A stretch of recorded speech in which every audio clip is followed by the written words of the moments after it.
Do we really have to do this again? I could save us all a lot of time.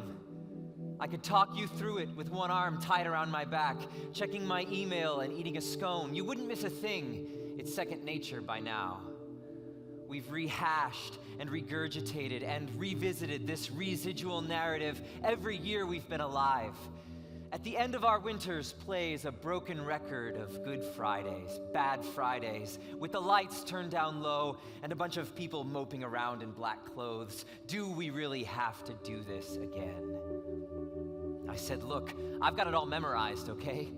I could tell you this tale in my sleep, like a slumbering child mumbles nursery rhymes in the dark, disoriented, but mostly accurate. And not just the blood and the earthquake. I could recount to you for the 100th time the rote repetition of sacrifice and suffering for the sin of the world. Yes, the sin of the world, which is much easier to talk about than my own. Either way, the sin situation has been assessed and addressed once and for all, I'm told. All told, we should be allowed to go home. I stood on the edge of the world and looked back. Over ages and eons of men making war, making love, making messes, making sense to no one, not even themselves, and saw one shape stood the test of time. One clash of the titans of darkness and light. One symbol of torture and shadows and death.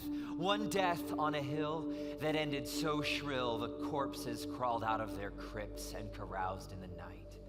One image rose up, while the gods of the nations fell down on their faces and rotted and reeked, while philosophers pounded their heads for an answer and poets wept over their instruments, never able to find a song that would capture this night. Generations have tried, have trod, have tilled this ground till the soil is fine like black sand, and still the story is never spent. Yes, we have to do this again.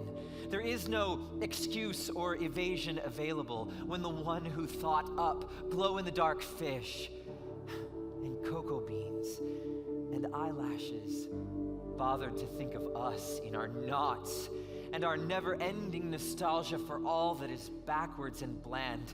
Whatever it took you to get here tonight, it is a drop of salt water compared to the sea of his suffering. The least we can do is do this again. We are dust, and to dust we shall return. Your career is dust. Your best friend and your children and the kings of this earth are dust, and tonight, our only hope is nailed up on a dusty hill, choking to death on his own blood. Tonight, we are alone. Do you hear that sound? It's the shriek of a world who took its best chance for new life and ran it through with iron and a spear and some shards of bone tied into leather whip straps. Tonight, the angels are wearing black.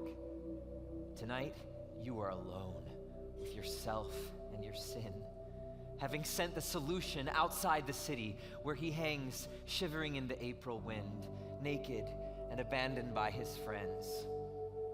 There's only one way to look at this story, and that's head on, dead on, without flinching or faking or phoning it in. The love of God is an orphan's wildest dream, and those who sleep through it never wake again. So pinch yourself and sit up straight.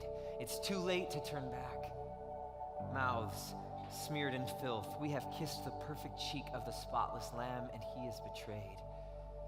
The sound of heavy footsteps and the clink of chains is heard ringing out over a garden bathed in mist and fog. It's all over but the screaming. So, let's do this